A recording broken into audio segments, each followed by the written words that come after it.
Welcome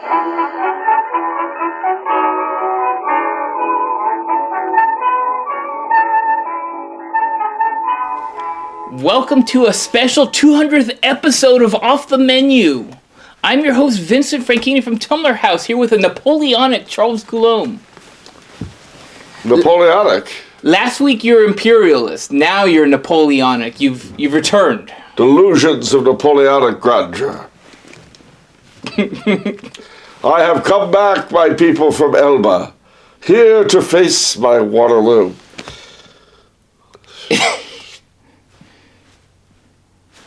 Okay. Well, all right. Then I'm going back into exile. But I have returned. There's always hope. You can do anything you want with hope. Soldiers of Southern California, I am your emperor. I have returned. Okay. That's Napoleon coming back from Elba, Yeah. slightly altered. Yeah. I guess I was exiled to Catalina. That's a good island to be exiled on. Yeah, I wouldn't have come back if I'd been exiled to Catalina. Yeah. Actually, it's a hard thing to come back here to the U.S. of A., I have to say. But it was sweetened for me because I was picked up at the airport by a friend. We went to the fabulous Twin Gardens in West Los Angeles, Twin Dragon Chinese restaurant. Stopped at Musso and Frank's for a quick Gibson. Stopped at the Derby for a Manhattan. I thought you got in late last night. By the time I was done at the Derby, I did. Oh, okay. And then went home, went to sleep. I intended to get up at 9, but thanks to the magic of jet lag, I woke up at 6:28. So I had various things done, one of which was breakfast at the fabulous Colonial Kitchen. Followed by, are you ready for this? Ready. I stopped by 31 Flavors and got my first coffee shake in a year and a half. I don't know if wow, is that tasty? I didn't know you liked those. Oh yeah, it's a New England thing. You know, saying New England thing with a southern drawl that's very random. It's very you. Random? Yeah. Yeah, okay. I think if you used random as the adjective one, I don't think I could say it was wrong. Yeah, for sure. Yeah, I'm into random. Random works for me. Yeah. See, most people have different partitions in their head separating one thing from another. You wouldn't generally think of, I don't know, the Battle of Waterloo and beekeeping. I would. Yeah, you would make that connection. You make those kind of connections a lot. Yeah. It's because there are no barriers in my head. The Battle of Vienna and coffee and croissant. Well, that's obvious. Well, then... That's an obvious connection. The Viennese talk about it literally all the time. That's no joke. Really? Yeah. Yep.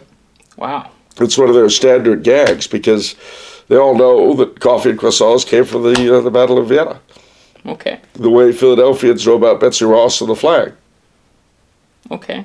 The way Pennsylvanians know about Yaroslav Milchik and the first deviled egg sandwich. What about Californians? Californians, they know about Don Diego de la Garza and Zorro. Ooh. Okay. And they know about the Beach Boys and Good Vibrations. What about the Beach Boys and Good Vibrations? It's a good They song. have them. They have them. Oh, they have them. That's why they were able to sing about them. Yeah. You like the Beach Boys. My mom loves the Beach Boys. That's one of her favorite songs. I believe it. Yeah. But how do you feel? Who do you prefer, Beach Boys or Billy Joel?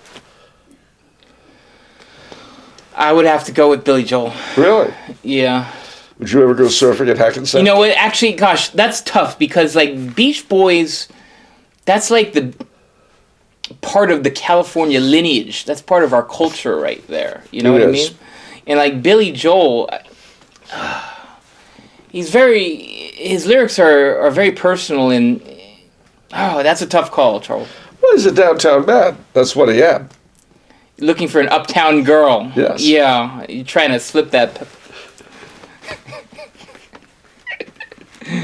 Okay, well, we got the free Billy Joel people out there. This is the 200th anniversary, ladies and gentlemen. And you notice that we are in the newly dusted East Studio? Yes, it's the East Studio. The West Studio is the other side of the building. This is the newly dusted East Studio of the Tumblr House Tower. I am told by reliable sources within the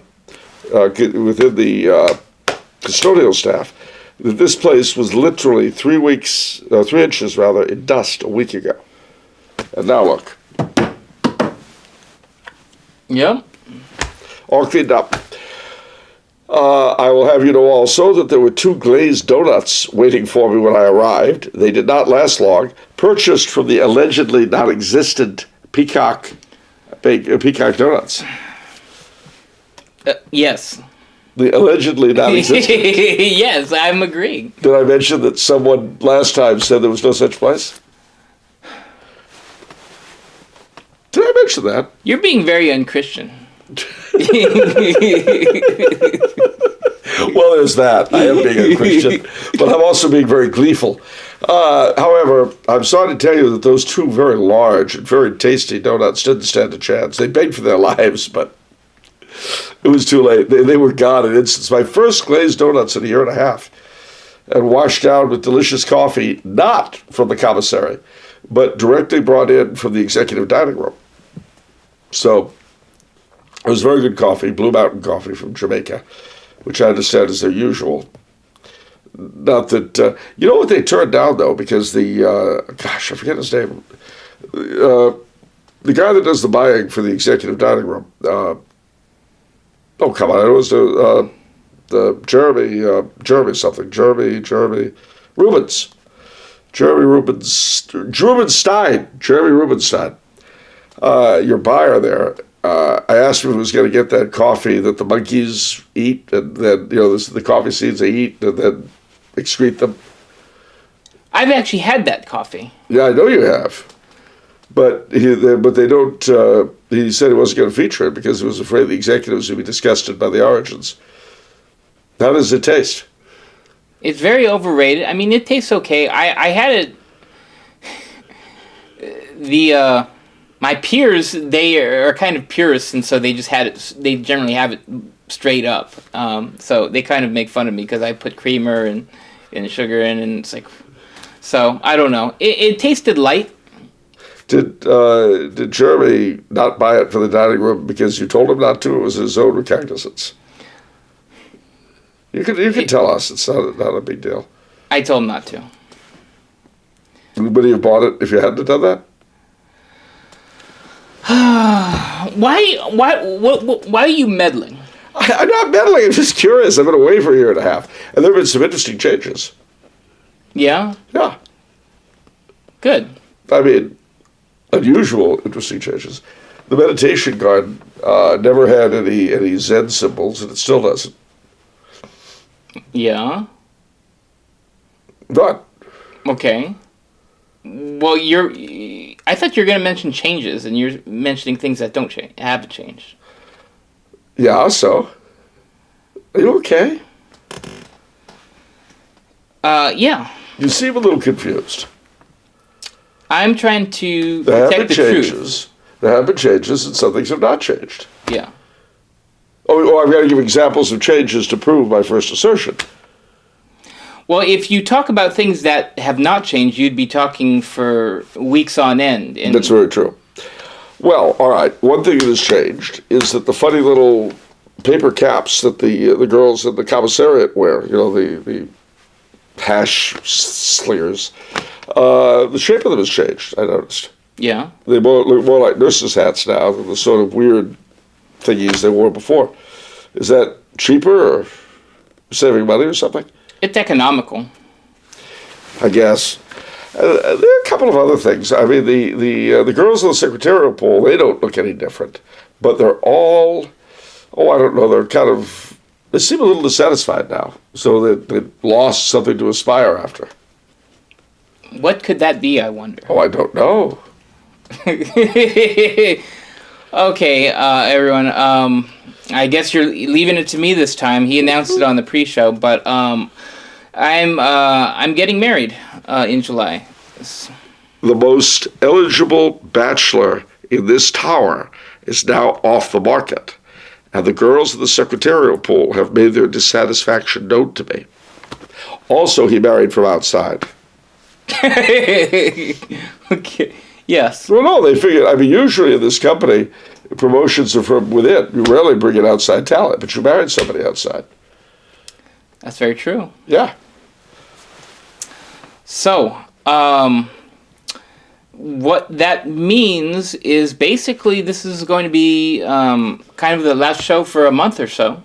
Not until August. Until August, because I'm really busy with a lot of different things, and Charles is going to be all over the country. For you patrons who have not listened to the pre-show yet, we'll say it here as well. We're turning off the Patreon pay, so you won't be charged. So don't worry about that. But we'll resume in August, late August, I think. Mid-August. I'm going back to Austria on the 17th. So the following Saturday, we'll be back in the scheme of things. This means, however, that this 200th anniversary show is the only one we'll be doing here at the Tower until probably next December. Yeah, probably. Unless on COVID prevents me from traveling again. You're old on COVID. Yeah, never know. And I do what our masters tell us to do. Yeah, because they love us. That's right. They love us like the dairy farmer loves his cows. Yeah, exactly. Yeah, that's love. Yes, it is. Yeah. It is. Every time you reaffirm it once more, it seems to lessen. What are you talking about? Our owners love us. They love us the way the cow is loved by its dairy farmer. And they milk us the same way. Are you happy to be a cow?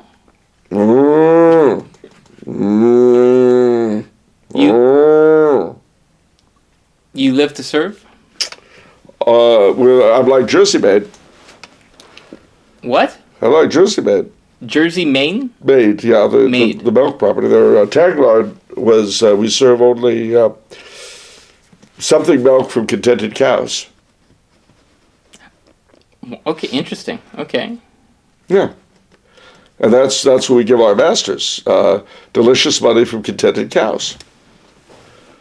Very good. They milk us, and in return, they keep us alive and take care of us.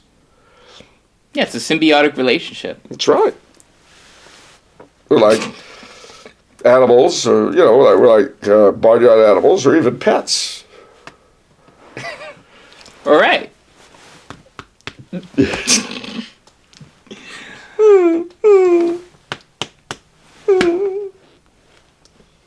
That's my relationship with our owners. And one day it'll be yours too. How would you like being called, instead of Vinny, how would you like being called Rex or King or Rover? King? King's not bad. I wouldn't mind that. As a name. Not as a name. Yeah, here, King. Come here, boy. You wouldn't like that? Our owners are more tactful than that. Well, they have been, but they're becoming more and more themselves. And as they do, our relationship with them is getting clearer and clearer. That's very true. Well, transparency is a good thing. It's a wonderful thing. At the center of concern, we practice transparency. And did you hear the latest for people who want wanted a third round of financial assistance? What? Well, there's going to be a special signal for you to collect your money. What's the signal? Sit up and beg. Oh.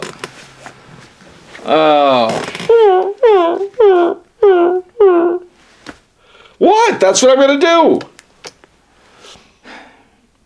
Do you qualify anymore? I thought you're an Austrian citizen now. No, I'm not an Austrian citizen.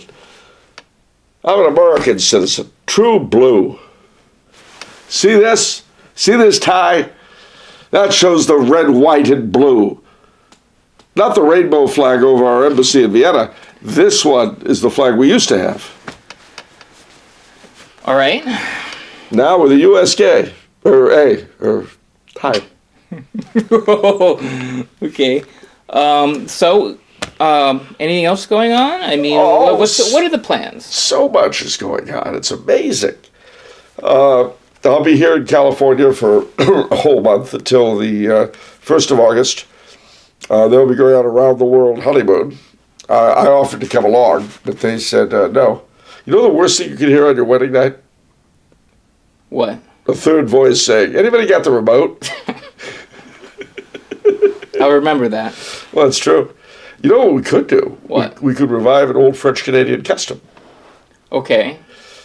Outside the hotel room door on the wedding night, your best man and another groomsman can sit up all night drinking booze and playing cards. Okay. To guard you against her relatives coming to take her back. Wow, is that a real tradition? Some places. Why would the relatives take them back? Well, they might have made a better deal in the meantime. A better deal? Well, yeah, remember, news didn't travel that quickly. So when someone got married, let's say we had several other families who were thinking about adopting her into the clan, and news suddenly comes, oh my gosh, she just married Vinnie Franchini. Well, maybe we can nab her back before the marriage is consummated. I didn't know French Canadians were big on arranged marriages like that. Some places. You know, like Lynn, Massachusetts. What? What? What are you talking about? You know, some of those little Canadas get a little wild. Wait, French Canadians in Massachusetts? Yes, of course. There are lots of them. My dad was one. Jack Kerouac was another. He was from Lawrence. No, he wasn't. Yes, Lowell or Lawrence? Lowell. Okay. My dad was from New Bedford. Okay. A lot of little French-Canadian ghettos around the rotting mills. We were brought down, you see, to service the rotting mills when they were still working.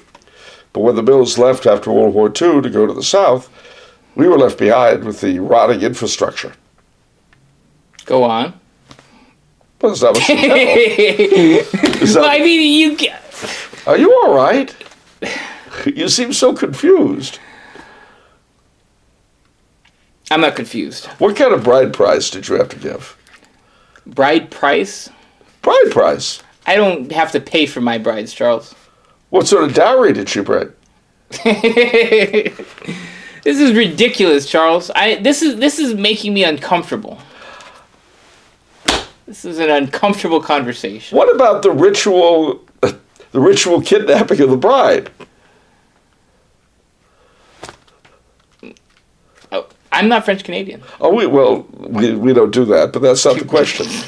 All right, what about, are we dancing the Matrushka? I am not familiar with that one. Neither am I. Okay, enough of that. Well, one big question. Okay. And this is a major question. Okay. Since you're, after the wedding will come the reception. Yeah. Now, I've been a best man. This will be my 18th time. Yeah. So, I have to emphasize to you the importance of the reception of a custom that is so important that actually in many parts of the United States you won't actually be considered married until this is carried out. What? The Hokey Pokey. Yeah, that was at my brother's and sisters, I think, both. Yeah. Are we going to do the Hokey Pokey? I think you're going to have to fight with her mom for that one, over that one. Which of us gets to lead it? I don't think they're fans of the Hokey Pokey. They're not fans of the Hokey Pokey. Let me tell you, when my pal Axel got married in Germany, I was best man for that wedding. His wife was American. Most of the guests were German. So I got up at the reception and I said, ladies and gentlemen, Christiane, who is a countrywoman of mine, will not feel that she is truly married until we have performed the American wedding folk dance. And she looked very puzzled at me, like, what? And I said, yes, we've got to perform it or it won't be a real wedding according to American folk custom. And they were all looking very interested, the Germans, I mean, because they'd never heard of this. And Christiane was like, and I said, it is called the Hokey Pokey. As soon as I said it, she started laughing hysterically for some reason. So everybody got up, and I got them into a circle, and I explained how to do it, and then I sang, and we danced the Hokey Pokey. They were not familiar. Not at all. But here's the fun part. Afterwards, a mutual friend whose name will not be mentioned because he's still a friend comes up to me and he says, Charles, I have a couple of questions for you about this Hokey Pokey dance. I said, well, certainly, what might they be? He said, well, the first question is, you do the Hokey Pokey and you turn yourself around. I thought we were doing the Hokey Pokey. I said, well, yes, but you see, that is the particular dance step that makes it the Hokey Pokey and distinguishes it all from the many other American folk dances. And then he said, all right, but what is this part? And that's what it's all about. That is what it's all about. I said, well, many believe that the Hokey Pokey is a sort of mystery dance that contains within itself, if you have the wit to read it, all of the truths of creation. Did this conversation really happen? Yeah. What are all the truths of creation? You have to dance the Hokey Pokey. Or I have to demonstrate it for you, which I'm not going to do right now. An in-depth discussion of the Hokey Pokey. And you got it right here, ladies and gentlemen. I can promise you there aren't many other podcasts that will give you this kind of quality information. The deep esoteric meaning of the Hokey Pokey. Some people claim it's a conspiracy. What are they saying? They think that the Hokey Pokey is a sort of divinatory Gnostic dance. Why? Why do they think anything? They feel like it. But they stay up late at night, writing on the internet about the evils of the Hokey Pokey. I could see that. Yeah. Definitely. Well, there are several theories. One, that it conveys Masonic information. Okay. Two, that it's Gnostic. And that it speaks to the mysteries of Gnostic heresies. Three, that it is, what are the other ones they hate? Well, some sort of divination. In other words, you can tell the future through the Hokey Pokey. Okay. It's a mystery dance, a mystery ritual. Yeah. In other words, like kabuki. Definitely. Yeah. So, armed with this information, are you going to ban the Hokey Pokey from your wedding?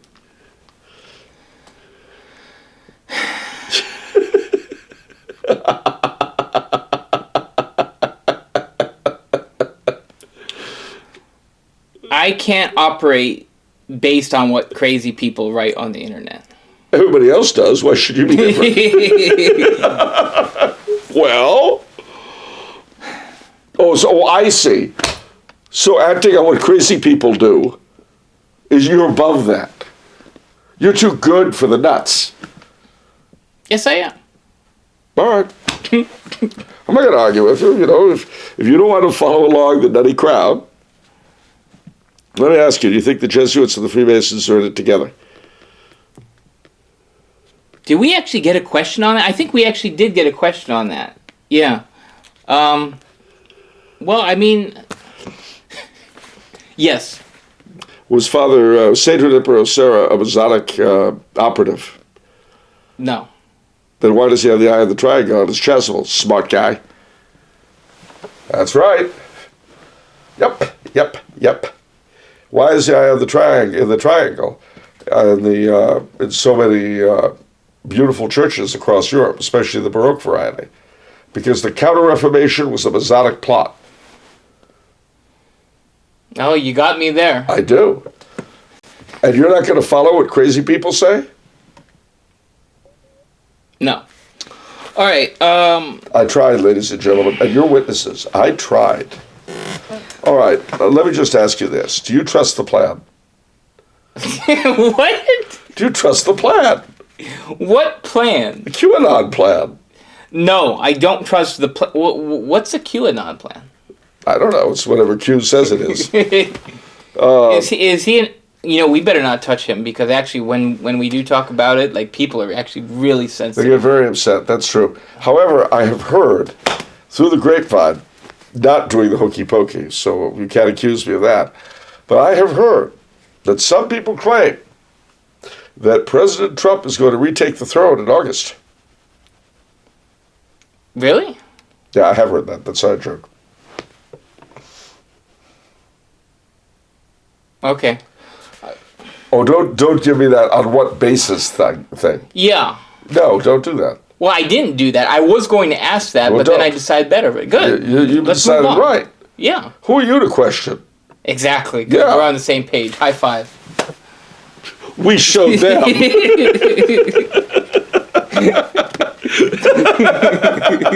Oh, I'm sorry, giggling cucks. Oh, gosh. All right, fine. Let's see, is there anything else of reality? Well, yes, there is. There is indeed. Tomorrow for us is the 4th of July. That's right.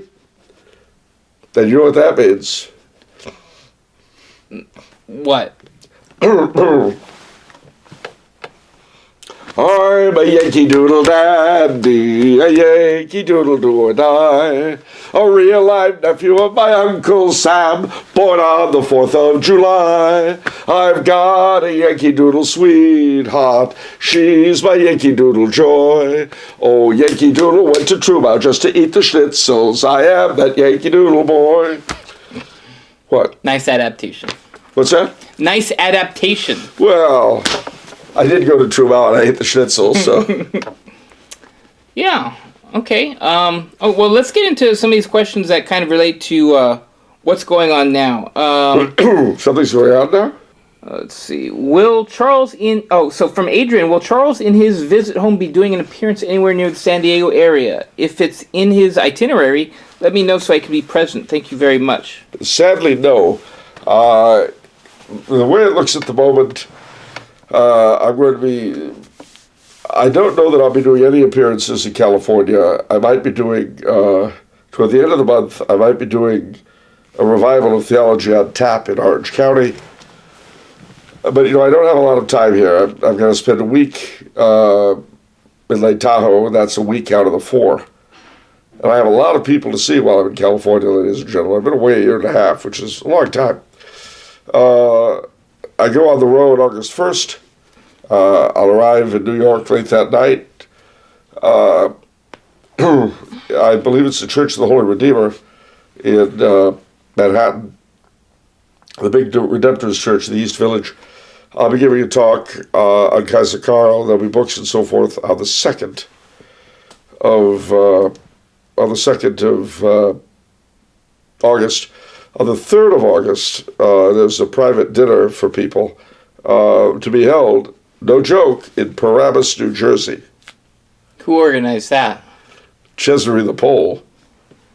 Oh, wow. He's one of our biggest Twitter. He retweets literally everything I post. Yeah. Okay. Well, Cesare, you're all right in my book. He can do whatever he wants. Has he thereby redeemed Paramus?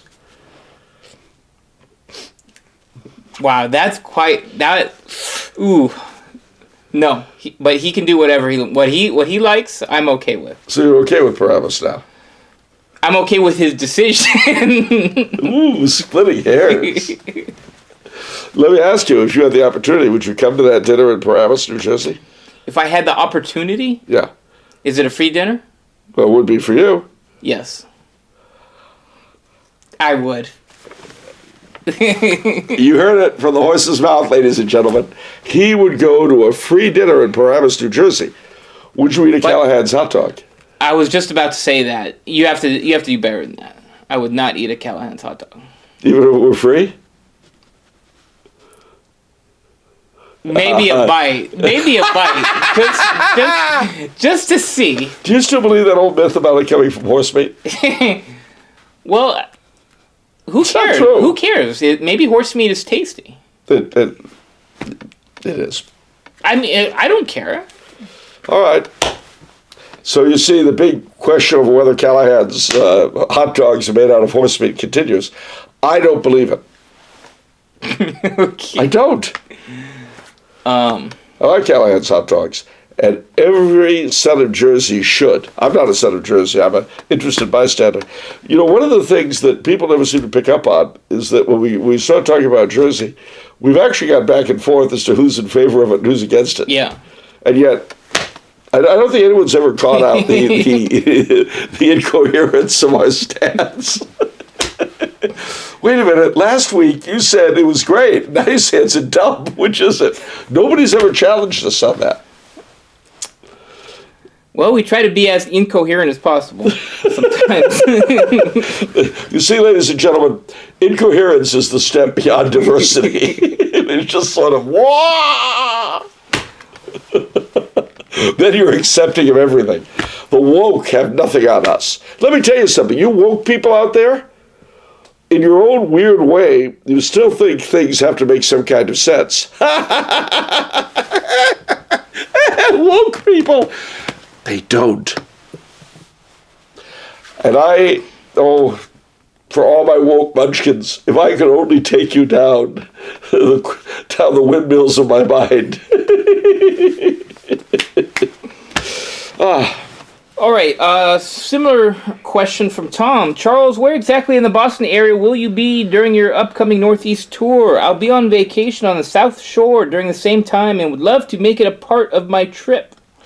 Well, the answer is I'm not making any public appearances that I know of in the Boston area. It's purely a private visit, primarily to commemorate the centennial of an old and dear friend who, oddly enough, if he were alive, would be having his 100th birthday on August 14th.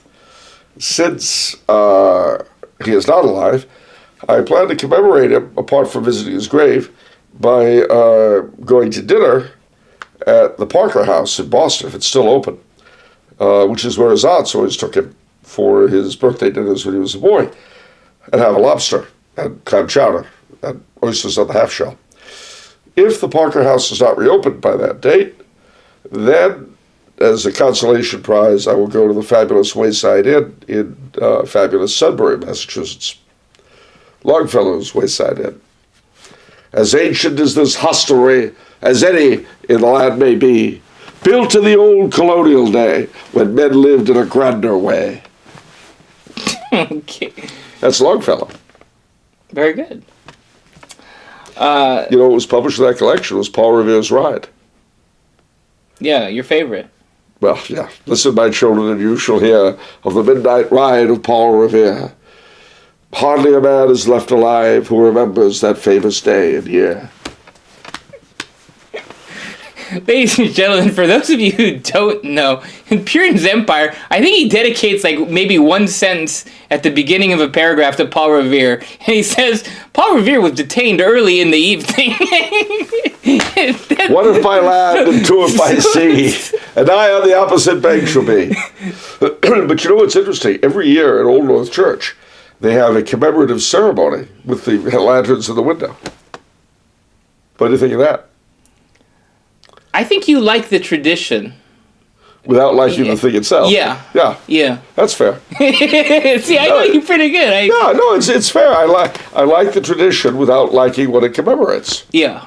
I mean, similarly, I went to, back in 2014, I went to Powder House Day in New Haven, where they reenact Benedict Arnold demanding the keys to the Powder House for the mayor of New Haven to take them to Lexington and Concord. Yeah. And they have the governor's foot guards, and the governor's horse guards, and the Putnam Phalanx. Well, that's gone now. But anyway, they have all of these militia groups there, and it's a big ceremony.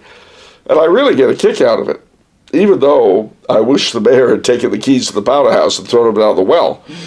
But I do love the fact that they continue to commemorate it, and I love the ceremonial and so on. It's the closest thing we Americans have to a real national life. It's true. I mean, it's like tomorrow's 4th of July celebration. God bless the king, as far as I'm concerned. But, and of course, the fact that the Declaration attacks the Quebec Act, which gave my people our freedom, religion, and laws, to quote the old Orange Flute, that's always a burr in the saddle. But I love the fireworks and the flag waving and the barbecues and the banquets and the speeches. All of which, by the way, were nicked from the colonial celebration of the King's birthday a month earlier, but never mind. It was how we knew to celebrate the fatherland. It was all we knew how to do. Yeah. I mean, it's like the Mormons using Masonic ritual for their religion. You take what you've got. You're not going to come up with something entirely new. Yeah. Okay, so Tom says, P.S. To anyone listening right now, A Catholic Quest for the Holy Grail might be Charles's most underrated book. I recommend each of you to hit pause right now and order it from Tumblr House. Click that button on the screen now. They did. Yep. They did. How long are they supposed to hit pause? Okay, we're good. All right. And now they've hit pause, what do? Then they click the buy button on the top right of their screen, and then they go to the Tumblr House website, and then they buy the book. How much is the book? I actually think it's $27. That means... free shipping and handling. Really? Free shipping and handling, Vinny? That's right, Charles. Not an actor. Operators are standing by. Let's see. So we got Boston, we got San Diego, and I think this last one is from Joseph. And he says, "Good evening. I'm a subscriber in Patreon and just happened to be wondering where you can find some information regarding Charles's book tour. On the last show, I heard he'd be in New York, and myself and some fellow parishioners would definitely be interested in attending wherever he would be. Our parish is on Long Island, so we are not too far from New York City. Any feedback would be most appreciated." Well, since you ask, solemn vespers and lecture led by Father Sean Connolly, lecture by renowned author and historian Charles Coulombe on his book, Blessed Charles of Austria, a Holy Emperor and His Legacy. Here we go. Monday, August 2nd, beginning at 6 p.m., Parish of the Most Holy Redeemer, 173 East 3rd Street, New York, New York, in the borough of Manhattan, on the island of my birth. So, there between the welcoming arms of Father Hudson, make your way. Most Holy Redeemer. Ante Domine is one of the sponsoring organizations, I guess, at the parish. Okay.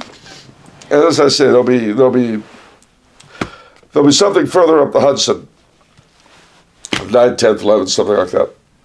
Okay. All right. So back to we're going back to New Jersey with some of these comments from some patrons. The Garden State. Connecticut chimes in on New Jersey from Nate. For Vincent and Charles, okay, I have to speak up. As a citizen of that great conglomeration of culture known as the state of Connecticut, The Nutmeg State. we are all appalled at Vincent's ongoing negative discourse about New Jersey. Yeah.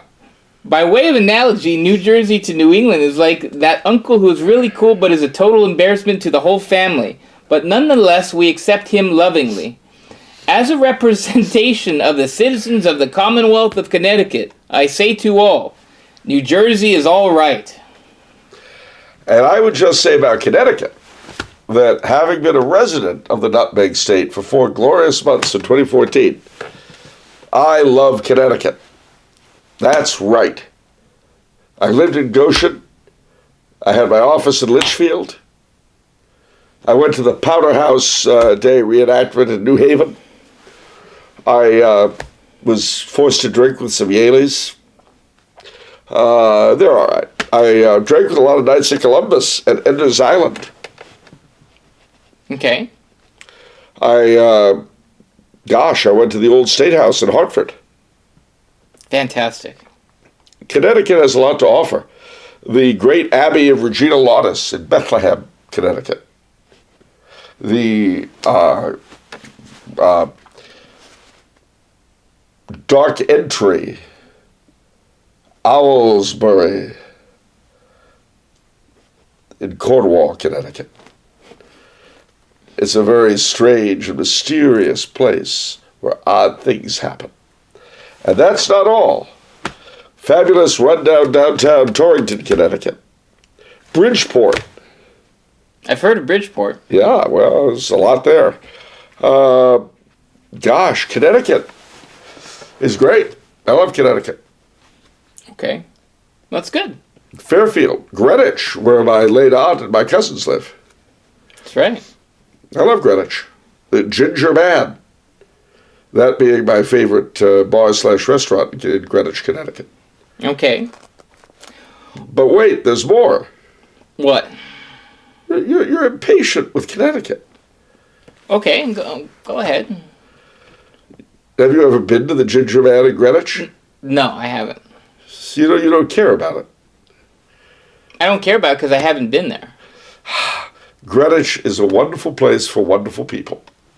Well, that's wonderful for them. I'm happy for them. Good. And let's not forget the Curtis House, which now has another name, the oldest hotel in Connecticut, the oldest hotel and restaurant.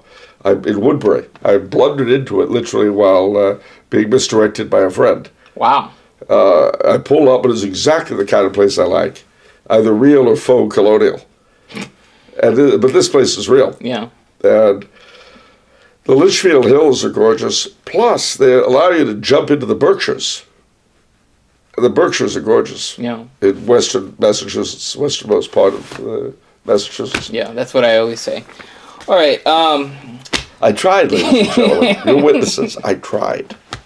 All right, Katie says, I can't believe you made Charles defend New Jersey. Yeah. As a native Pennsylvanian, just let me say, that was gross. See? Please never be pro-Jersey again. That's it, Steve. Stop it.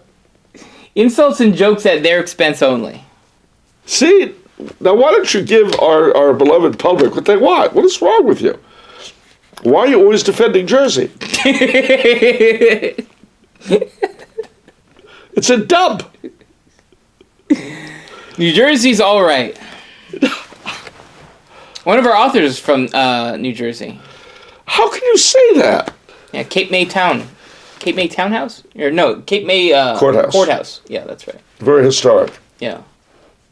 Not the same as Cape May, which is a totally different town. Cape May is a resort town. Cape May Courthouse is an historic, somewhat inland town. Nice. I say somewhat because no part of Jersey is that far inland, except the fabulous Pine Barrens, home of the Jersey Devil. Ooh. Yeah.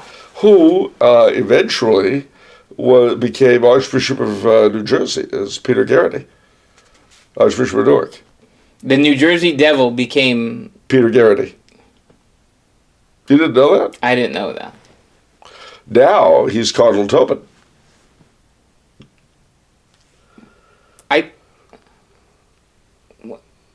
How could he... Wait, he turned into Cardinal Tobin, but I thought you said that Cardinal Tobin is a very grandmotherly figure. Yeah, I know. The Jersey Devil can change its appearance. It's like Little Red Riding Hood or something, where the wolf is disguised. Or the other way around. you see the Little Red Riding Hood transformed going by the wolf, and the wolf says, "Oh, Little Red Riding Hood, what big teeth you have! The better to smile at you, my dear. Oh, wow. Little Red Riding Hood, what big teeth, what big eyes you have! The better to look at you, my dear. Oh, Little Red Riding Hood, what long and winding tentacles you have! The better to embrace you, my dear." And so the Cthulhu-possessed Little Red Riding Hood embraced the wolf and snapped its back and absorbed its spirit into her own soul. This reminds me of an awesome discussion we had several Christmas episodes ago. It was like maybe 2 or 3 years ago, where we were talking about these kind of stories and Little Red Riding Hood, and really the moral of the story is Little Red Riding Hood is stupid, and so she gets eaten. Yeah. But we've changed it up. No, the wolf was stupid, and he got absorbed into an evil force from beyond. See, that's the kind of moral children need, life lessons. So, the moral of our revised Little Red Riding Hood is that children should never, well, not children, but villainous people should never allow themselves to be absorbed by evil entities from beyond. The world would be such a better place if only they would abide by that. Yeah. Yeah. Yeah, but see, they won't. They won't. So wolves will continue to be absorbed by bizarre creatures from beyond. It's so whacked out. What? I love it. No, it's great. You know, these, what I could do with some of these children's stories. I'm sure. Whoa. Ooh. The story of Goldilocks the Poacher. There's a thought where you've got Charles Coulombe children's stories. Oh, yeah. Goldilocks and the Three Bearheads. I feel like there'd have to be some sort of disclaimer on it, though. Disclaimer? Or some... What do you mean, disclaimer? I don't know. If your children... It's going to be pretty weird. I don't know. Might have... All right, well, I don't know. We'll see. Go ahead. Go ahead. Have at it, Charles. The princess kisses the frog and turns into one herself. And they live happily on the lily pad ever after. What? Yeah, that's true. That's not bad per se. No, the Sleeping Beauty, where he kisses the bride and passes out next to her. That's a little dark. That's a little dark, actually. What's even worse is when the guy comes in there, he sees a pile of guys passed out. Goes to the beautiful girl, kisses her, and joins the pile. That's okay. Yeah, I think that the Emperor's new clothes, where it turns out he's really wearing them. And the reason why people can't see them is because they are stupid. Yeah. What is the man with one eye in the land of the blind has it gouged out? Yeah. No, that was my dad's side. Yeah. Well, what was the original? Well, the original is in the country of the blind, the one-eyed man is king. My father always used to say that's not true. In the country of the blind, the one-eyed man gets his other eye put out. I think that's more true. Yeah, I do too. I mean, Dad used to say, if you would know the true nature of the masses, take away the first letter. Oh, okay. That's why he said, another one of his lines is that the problem with democracy is that no one will ever vote for anyone smarter than themselves. Wow. I've never heard that one before, but that's actually true. Yes, it is true. No one will ever vote for anyone smarter than themselves. Wow. Anyone smarter than themselves would know that you can't possibly promise everything you're promising. There's not enough money in the world to pay for what you claim you're going to be giving your willing minions. Wow. What? What? I'm complimenting you on a revelation. Why do you always have to poke me? Well, because I think you think that I'm making an oblique attack on the status quo, whereas in fact I'm defending it. You're saying what it is. Yeah. And giving my masters approbation, since the alternative is to be destroyed. And since I don't want to be destroyed, I praise them. Okay. What? That's good enough. Yeah, no, who can blame you? I don't want to be cancelled, so I honor those who could ruin me if they wished. It's very courageous and noble. I think so. I'm signaling my virtue as we speak. I'm completely in favor, and I'm taking a broad principle stand for whatever we're supposed to be in favor of. And I denounce whatever it is we're supposed to be against. That's a great tweet right there. It may appear. But I stand by that. Yeah. Okay. I have precisely the opinions I'm permitted to have, and I renounce all those I'm not allowed to. All right. That's what we like to hear, Charles. You bet. I've had great training at the Tumbler House Tower, I can tell you. That's right.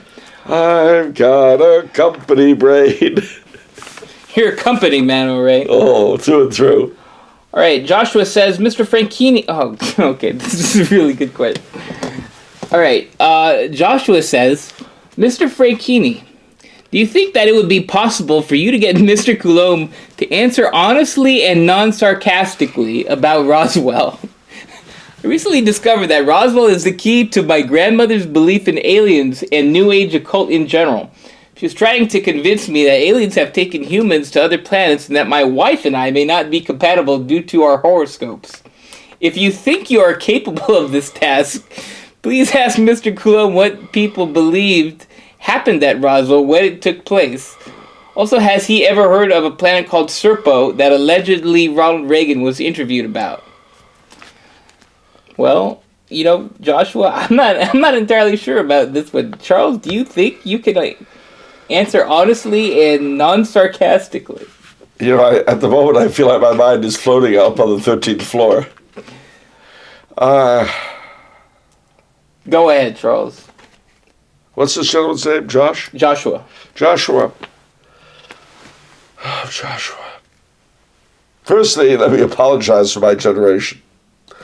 I think your grandmother is stuck with me in the age of Aquarius.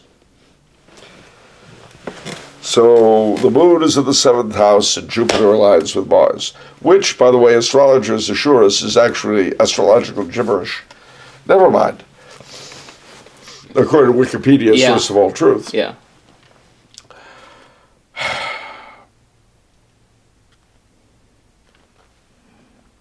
Okay.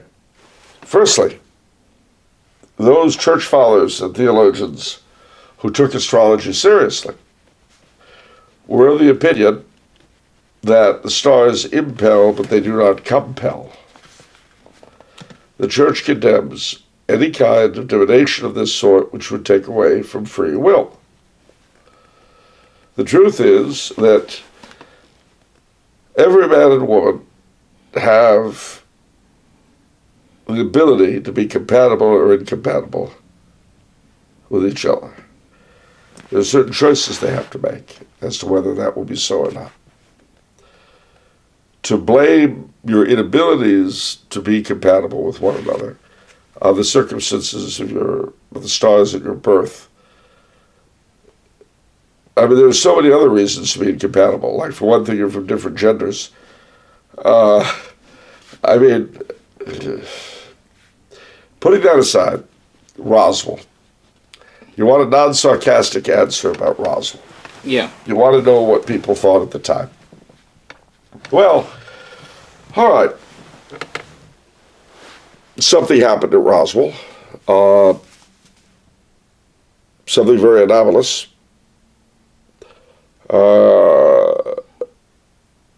Like so many other things that are bizarre, you can't help but think that with all the smoke there has to be some fire. When I lived in Roswell, people did not really talk about it that much. It was not the cottage industry it's become by any stretch. The UFO Museum was the Plains movie theater, where I saw a number of films. It just wasn't that big a deal. That having been said, something did happen there. I've read a ton of stuff about it, and I'm not in a position to confirm or deny anything, and I don't mean that the way a government person would say it. I don't know enough, and I don't believe anyone who doesn't really know knows enough to tell you what happened. I do know that Charles Berlitz's assertion that Cardinal McIntyre was shown the remains of the aircraft at Edwards Air Force Base is probably untrue. Not just because he didn't say anything to me about it. I mean, not that he would have. Why would he have? But as the Archdiocese Archivist, Monsignor Weber has pointed out, the Cardinal Archbishop's, the event diary is in existence for that week when Charles Berlitz claims he went out to see the thing. And there's no mention of a visit out to Edwards, which is quite a hike from L.A. Worse, it was during Holy Week, when he would have been very busy with everything else. So, can you? So, for us who aren't experts in Roswell, like me, so why does that matter? Are they saying that they saw an alien or something? No. What Charles Berlitz, the day after Roswell, claimed that Cardinal McIntyre was one of a group of important people who were taken out to Edwards Air Force Base to see the wreckage of the craft that had crashed at Roswell. He makes that assertion. Now, what it speaks to is the reliability of Berlitz's account of what happened at Roswell. And that's important because Berlitz was one of the first reporters on the thing. Why would he name? I don't understand. I don't either. I mean, it's kind of random. It is random because why would he be called? I don't know. Okay. I have no idea. Ask me about Area 51. No. Go ahead. Okay. What do you think about Area 51? I don't. I have no idea. Okay. Ask me about the Kennedy assassination. What do I think happened? What do you think happened? I don't know. Okay. Ask me about the Marie Celeste. What do you think about the Marie Celeste? I don't know. Okay. What do you think about ferries? I don't know. Okay. If they exist, I have ideas, but I really don't know. Okay. Ask me about Amelia Earhart's disappearance. Okay. What do you think about Amelia Earhart's disappearance? I don't know. Ask me about Jimmy Hoffa's disappearance. I don't ask that one. And I don't ask, you don't say. And Uncle Giovanni isn't around to tell us. All right. Boys, what are you doing talking on this podcast about something you were told not to talk about? What did I say? I said we don't talk about Hoffa. He's gone, God rest him. That's it. That's all you need to talk about. That's all you need to know. But Uncle Giovanni, excuse me, I thought I made myself clear. We don't talk about Jimmy Hoffa in this house. You get that? Good. I don't want to hear you've been asking about Jimmy Hoffa. You don't ask Legs. You don't ask Knuckles. And for God's sake, you don't ask Gambino. You got that? Got it. It's a perfect impression. I know. I heard it often enough. All right. We have a set of questions from Jonathan, top floor executive for 2 years. Oh, Joshua, in case that wasn't enough. Oh, you're talking about the previous one? Yeah. Well, because he didn't want to be totally sarcastic, so I didn't want to end on that note. Oh, okay. No, Joshua, I got to tell you, people who go in for that kind of stuff very often use it as an escape from the difficulties of life. You see, the problem with Catholicism is it forces you to focus on reality. Now, I know this sounds odd because so much of the New Age stuff on one level appears like Catholicity. The difference is it doesn't require anything out of you. I mean, if I can think of angels as benevolent beings who are here to help without my having to do anything, that's great. If I think of them as benevolent angels, one of whom is assigned to me, but who expect me to try to aspire to virtue, and will help me to the degree that that help will help me in my quest for virtue, that's different. Yeah. It demands something out of me. The thing about New Age spirituality is that it gives you the spiritual rush without any of the responsibility. You see, I mean, you can get as mystical as you like with Catholicism. You can talk about, say, Dionysius the Areopagite. You can speculate about the angels. You can speculate about the fairies and all this stuff. But it all requires, at the end of the day, the pursuit of virtue and the attempt to save your soul. Whereas, you cut all that out, and you get the New Age. You're wonderful just the way you are. Yeah. You don't need to go to confession. You just need to accept yourself. Which reminds me, if you aren't a patron yet, sign up. Actually, that was a neat segue. Because we had an awesome pre-show. Well, it reminds me of your, in terms of demanding nothing, it reminds me of your Unitarian minister. Ah, yeah, well, that's true. Charles was in rare form on the pre-show. I had just had two real big glazed donuts. Yeah. I was on a sugar high. Yeah. Where do hyperactive people go for university? Sugar high. Yeah. Not university, high school. Well, high school. I wrote that one. Sugar high. All right. Jonathan, top floor executive for 2 years. Incredible. Wow. He says, "Dear Mr. Vincent, please ask these questions during the 200th episode, which I'm honored to be here for." So us too. Yeah. I mean, Jonathan says jump, we say how high. So we're going to ask his questions. What does Mr. Charles think of the gentleman known as the Mad Monarchist? Well, I'm going to make an admission. I know who he is. I know him personally. I've never met him physically. I've chatted with him on the phone. He's great. He's a great guy. He went through a lot of difficulty to convert to Catholicism, given his background, where he is and all that.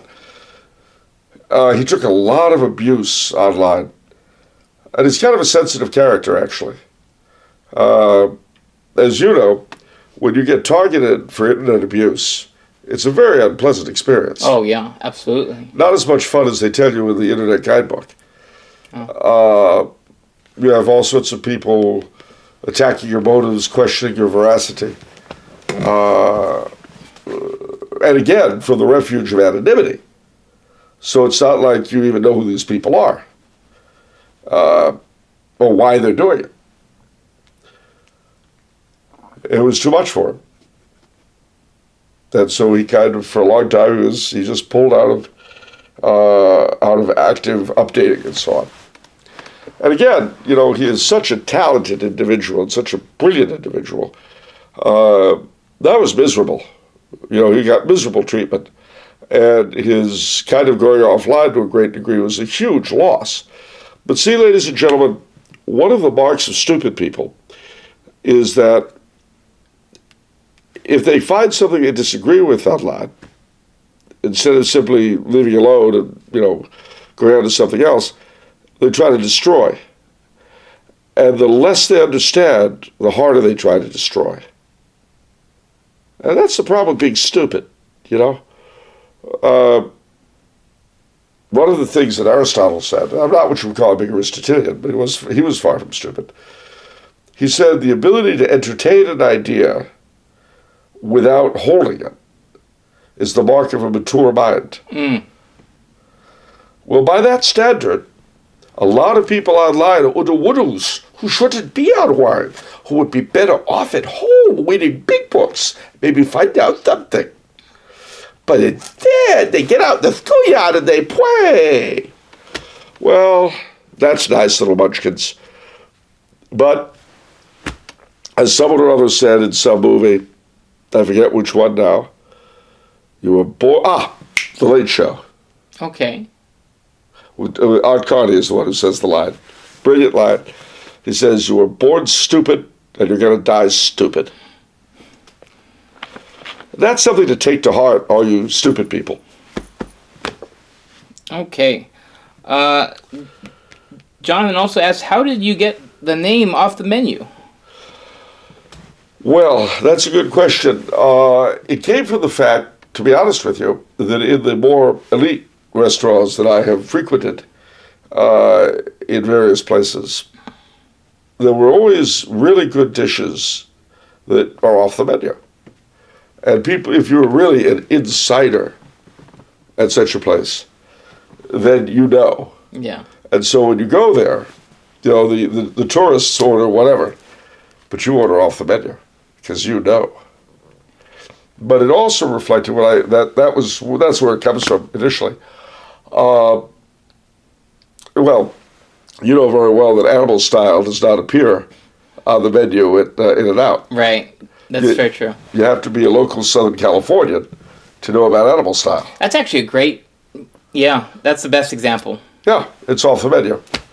But as at that time, 4 years ago, we're getting on 5 now, it was apparent to me that the range of permitted thought that our masters give us was getting smaller and smaller. The menu was shrinking. And so the idea was that we would provide a forum where we could discuss ideas that were not presented to you for your consumption by our masters in academia, media, government, and other houses of ill repute. So the combination of the ideas is where the name came from. And it fits.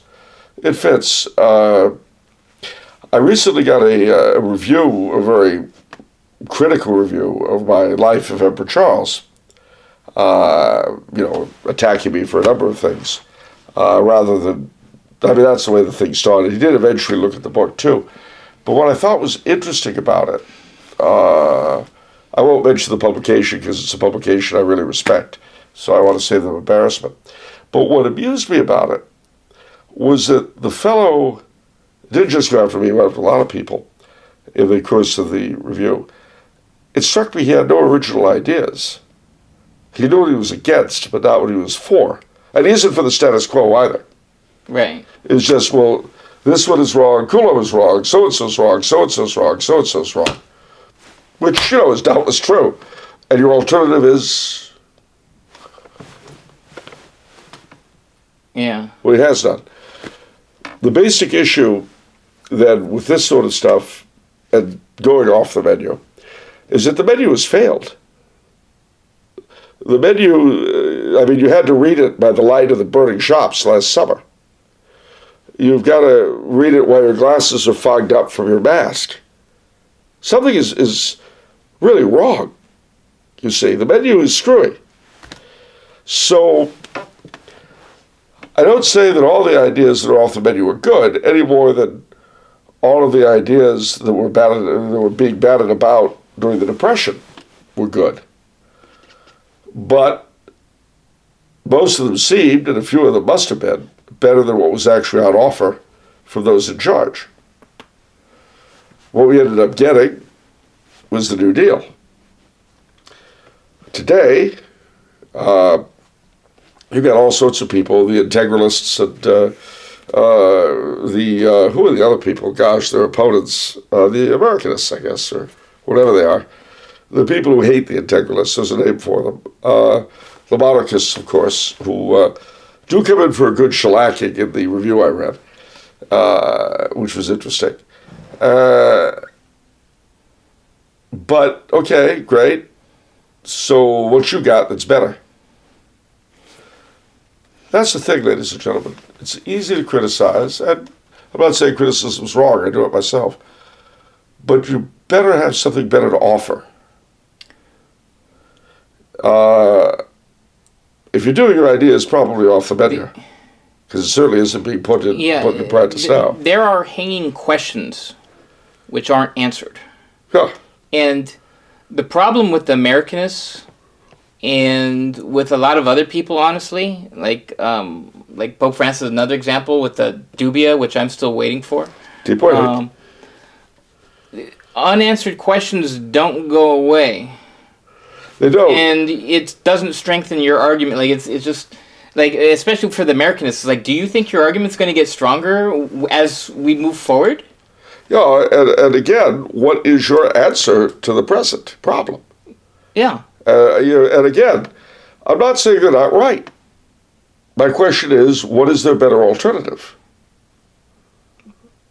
Marty McFly and Back to the Future, all right. Well, you're gonna change the. Well, I mean, I'm sure. saying like the rollback. Obviously, if the system's good, then there must be somewhere where something went wrong, and they just need to roll back. Go back to where it was. Yeah. Right? I guess 1930, 1865. Because if the founding wasn't inherently flawed, then at some point it was on course. So at some point, the serpent entered the garden. Yeah. So the question is when and where. Exactly. And how do we get back there? Exactly. But see, you're not going to hear that. So, and again, I don't want to belabor the point too much, but for heaven's sake, ladies and gentlemen, let your criticisms be out of the fact that you have a better idea, not for the fact that, well, my idea is garbage. Stop. You might be right, but have a better alternative than mine. Because you know what? If you do come up with a better alternative than I can, that may be what saves us. That may be what gets us out of this horrible slough we're in. If not, you go on ahead and make the perfect the enemy of the good and see what it gets you. Yeah. I always think of the Gandhi quote when it comes to... Oh, I see, so you're a Hindu. I get it. I just thought I'd give you the internet response. Yeah. Attack me for liking a Gandhi quote. First, they ignore you. Then they laugh at you. Then they fight you. Then you win. And I to me, that's very inspirational for anyone who is on the fringe, perhaps. Yeah. You know? Although I'm afraid it reminds me of a terrible Hollywood joke. Uh-oh. Yeah. About the course of an actor's career. Okay. All right. Who's Vinnie Franchini? Well, that's the casting director. Okay. Who's Vinnie Franchini? Get me Vinnie Franchini. Get me a Vinnie Franchini type. Who's Vinnie Franchini?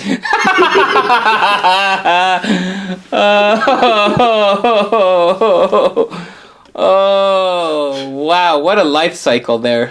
Well, Oh, gosh. you know, it's on a par with a great line, which I heard in a movie in The Producers, but I've actually heard people say it.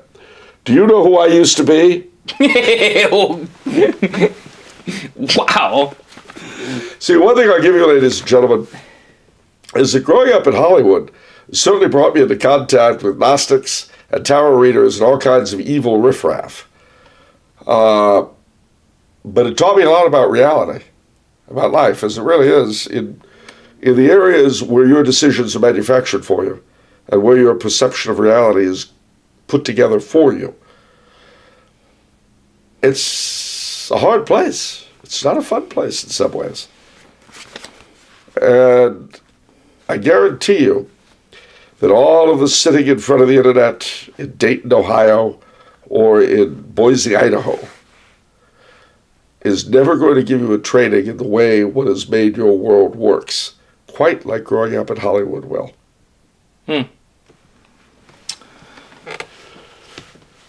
All right. So Jonathan also asks, how did you and Charles meet?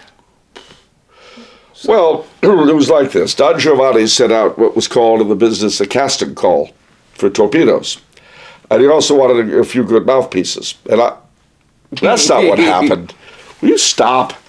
That's not what happened. What did happen is that I had a very good friend, now deceased, named Bill Feeney. Bill Feeney came equipped with several children, one of whom was his oldest son, Brian Feeney. Brian was a teenager at the time, in high school, and he had a best friend. And the best friend was called Stephen Franchini, who came from a large, if somewhat influential, that's the word. Yeah, family. Yeah, of some note in this part of the world. Certainly people who understand their good side, we'll just leave it at that. And Steve, in turn, came equipped with a tiny, little younger brother who was like this tall. And his name was Vincenzo. He was a little guy. And that was how I met the young Vincent. As the years went by, two things happened. He grew up and I grew old. It's true. Yeah. He grew up in front of my very eyes, you know. Steve started Tumblr House to begin the publications of a mutual friend of ours who was unable to get them placed elsewhere. And, of course, the family sort of backed it. It was a good way of going It's a good investment. Yeah, that's right. It was diversifying. Yeah, diversifying. That's it. They diversified. What? Yeah. And so becoming very diverse before it was popular. And so then they had triggers from all over the Northeast. So the end result of all that was that Steve put together the company. Vinny joined him, and then in time succeeded his brother in running it. And, became the ultra unscrupulous book baron we all know and love today. Yeah, absolutely. And a big thing that got me on that path in terms of getting involved in books, getting involved with Charles, is actually listening to his talks with Bill Biersack, which we also have on the Tumblr House channel. I've got a playlist for that. which I highly recommend. We have the audio for it. I think that you guys recorded generally in the 90s, so you can tell with the audio quality, but it's still really good. I'm very proud of the work we did back then. I'm very proud of my collaboration with Bill Biersack, who himself is a fascinating character. He's done a lot of extraordinary things. One of the things you find, ladies and gentlemen, about people is that, I'll be seeing Gary Potter on this trip, on the August trip. Gary, look him up if you don't know who he is. Gary Potter was not only a great influence on me, he helped get my first book really off the ground in terms of sales by writing it up in his then popular Wanderer column. But Gary is a fascinating character. He comes from a Midwestern family from Kansas that were pro-Confederate in the war. He himself was born in the Bay Area. As a teenager, he grew up with the Beat Poets. He knew Jack Kerouac and Neil Cassidy and all those guys. He came down to Southern California to go to school at the Pasadena Playhouse and met the lady who 10 years later would become his wife. Then he joined the Merchant Marine. So he was on a beach in Tahiti or somewhere, and he's reading a book by Henry James, wherein James makes the assertion that any man who has not lived in Paris by age 23 will never live there at all. So, inspired by that, he quit the Merchant Marine and he moved to Paris. And there he fell in with a second literary circle, who included people like General Weygand, Henri Massy, Henri de Montelon, and a bunch of other people like that. Fascinating people. He had a Russian Orthodox girlfriend at the time. She took him to see, I think, Notre Dame. And as he put it was the first time he put his fingers in the font. And he always said that was the beginning, the slow beginning. Interesting. Eventually, he came back in 1968 to the States, converted, and joined the staff of Triumph magazine. Then he was there for 10 years, which was itself was an exciting thing. Well, Gary is an exciting, interesting guy. Isn't that a very exciting, interesting life? Yeah. Now, why do I bring all this up? Well, like Bill Biersack, like Fritz Wilhelmsen, like a whole bunch of other people, the more interesting an individual, the wilder the life. But what's the downside? They get comeuppance? What? Well, they do on the internet.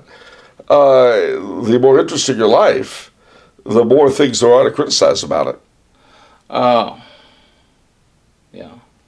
There are all kinds of things you can take potshots at. Whereas, if a person has very wisely and purely lived in his mother's basement and confined his outside attendance to anything at Mass, and spent the rest of his life firing evil potshots at people on the internet, well, it may be a self-satisfactory life. But in terms of interesting... Yeah, that's very true. I don't know, it's all that interesting. Have you ever considered doing that? Yeah, in my 20s, I thought, you know what, it would be great to be an internet troll, or no, not an internet troll, excuse me, internet crusader, fighting against for what's right against all the wrong people. Did you? No, it's too much like hard work, honestly. It was exhausting being that angry all the time. You know what's funny about that is when sloth keeps you from worse sins. That's a big part of my story, I can tell you. Yeah. I have used sloth to combat the other 6 deadly sins. Jealousy, take that. Lust. You hold up oh gosh, I'd have to go up there and, this is a terrible story, ladies and gentlemen, but it's a true one. An individual who I had known since real childhood was falsely accused of rape. And believe me, I knew the whole story. He didn't do it. But I was asked if I thought he had. And I won't say the conditions or what it was about. But honestly, it popped out of my mouth. I said, gosh, no. It would take far too much effort.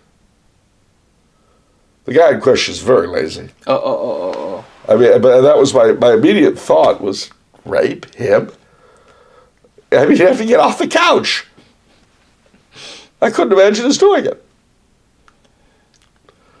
Wow. It's true. I mean, it's horrible to make that admission, but the guy is far too lazy to pursue a chick. Fortunately for him, he was good looking enough that he pursued him. You always tout that you're so lazy, but you also travel. You aren't staying in a basement. Well, that's true, but I am lazy by basic nature. So when I get the chance to pass out just veg, I'm very happy to do it. Yeah. But circumstances have forced me to be otherwise. Yeah. I mean, honestly, I'm not kidding here, ladies and gentlemen. I could never have achieved what I have achieved just to build a career. If I had not had it impressed upon me that I had a vocation to write and to speak for the faith, and that I had to follow that wherever it took me, I couldn't have done what I've done. I just didn't have the ambition. I didn't have the interest. I could not have become a writer purely for the sake of being a writer. I couldn't have done it. I mean, that's why my first book was The Defense of the Faith. Because once you get into writing, it becomes your way of life. But I couldn't have done it. Comedy was easy, in a sense. I mean, it too was hard work, but it was fun hard work. Yeah. But if it's not fun, the lazy man can't do it. And I can assure you being a writer is far from always fun. Yeah. Anyway, pardon the trip down memory lane, but because it is the 200th show, I think the occasional slipping off the reservation is all right. That makes for the best episodes, Charles. No, that's true. Slipping off the reservation. Yeah. Turning off the county road. Yeah. Following the byways. Yes. Putting on the GPS, putting the off-highway variation. Taking off the GPS. Well, then you don't know where you are at all. Exactly. Gosh, it's like you're in charge of a modern country. What? Wow, that reminds me of a question that I had. Okay, well, impromptu, I had this for you. So, because it just, wow, thank you for doing that. So, we take for granted so much of the constants in our world. GPS and sort of just having the entire world digitally mapped out is, one of those things we take for granted. So I was thinking of back in ancient times when cartography was actually a thing, and it's the science. I can't even imagine what's involved given the time. But to what extent did cartography or good maps determine history? You know what I mean? Oh, yeah, a lot. A huge amount. Yeah. Because battles were won or lost. Yeah, exactly. We don't think about that because we just assume everything's mapped out. You know what I mean? Yeah, they took the GPS and they were there. Yeah. No. And it was the same with exploration. I mean, and it was the same with treaties. You see, because, peace treaty. Yeah. You say the new boundary is going to be here. Where's that? Between the two rivers. Except that you find the two rivers flow into one. Yeah. So, or you say that it's along this one river, except there are two separate rivers. Yeah. So, I mean, poor cartography or accurate cartography had a big influence on history. Would there be, because what if you explore, the possibilities, maybe one country has a different map than the other. They did. I mean, precisely that would happen. It's interesting that the northern boundary of Maine was, the British and the Americans had very different ideas of what the northern boundary was from 1783 on. Yeah. The American map showed it going way up The British may have shown it way down. So the result was the so-called Aroostook War of 1842, which was peacefully resolved with the current boundary. Yeah. But of course, in the 60 or so years since the peace treaty, the cartography of the area had improved tremendously. So they were able to come up with the treaty that ended the Aroostook War with a much more accurate understanding of what they were talking about. But at the time of the Revolution, the Northwoods of Maine were just terra incognita. Yeah. I mean, one reason why our internal boundaries of the United States are so weird and straight, you'll notice that if you look at the state boundaries, they don't really make a lot of sense. Yeah. Well, look at the boundaries between the 13 original states. Those were all very arbitrary lines. And very often, depending on the latitude and longitude, there would be disputes over where they actually were. Then to make things even harder, the original royal charters for a number of the colonies describe their boundaries as being, the north parallel, the south parallel, and then to the Western Ocean. Okay. Well, in the case of Connecticut, for instance, that had that, it meant that a big chunk of Pennsylvania and a big chunk of what is now Ohio belonged to Connecticut. Right. So they got into real fights, including shooting wars in colonial times with the Pennsylvanians. Wow. That was before the Revolution. And then afterwards, they fought with the federal government over the northeastern section of Ohio that even today is called the Western Reserve. It's called the Western Reserve as the Western Reserve of Connecticut. Wow. Yeah. That's mind-blowing. But I was even thinking, that's relatively modern. I was thinking, go another 1,000, 2,000 years back. I mean, just... Worse. Wow. Whew. Okay, so, Jonathan closes us off by saying, lastly, as a 2-year Patreon in August, it was one of the best things I've done. 2 years of learning a great deal and laughing and having fun. Here's to 2 more years and many more. Go in peace with God, Jonathan. From your lips to God's ears. Yeah. Thank you so much, Jonathan. That's really, that's so generous of you. And really, it's why we do all this stuff. I mean, apart from laundering the Franchini, but apart from making the amount of money necessary to keep the thing going. Yeah. That's what I meant. Yeah. I didn't say anything about, who said money laundering? Who brought that up? Harris, did you bring that up? I hope not. Why does he look so scared all of a sudden? I don't know. Shifty. Anyway, no, really, although we've got to make a dime to keep going, it's reactions like Jonathan's that we're really here for. Yeah. It's when we get notes from you, ladies and gentlemen, telling us the assistance our work has given you. That's better than money. It is. I actually have a little... I actually treasure them because I actually have a Word document where I save those sorts of things. Just to, revisit them when, you get criticism or, and all this other, when there's drama. Yeah. Well, I mean, if it's the 200th episode, and we're going to get sentimental, I tell you what, my all-time favorite comment, it was such a brief one, but, it gets me choked up, and it's by superfan Sean Etchison. I don't think he's a patron, but he's, I think he's feisty, and I'm pretty sure he's Anglo-Saxon. He's British or Scottish, or Irish. But one of those nationalities. One of those. But he said, "You lads make me glad to be alive." I don't think you ever told me that. That's. I never did tell you that. No, I didn't. But that's my favorite one. Well, that's great. That's great. You see, because, ladies and gentlemen, although I make a lot of fun of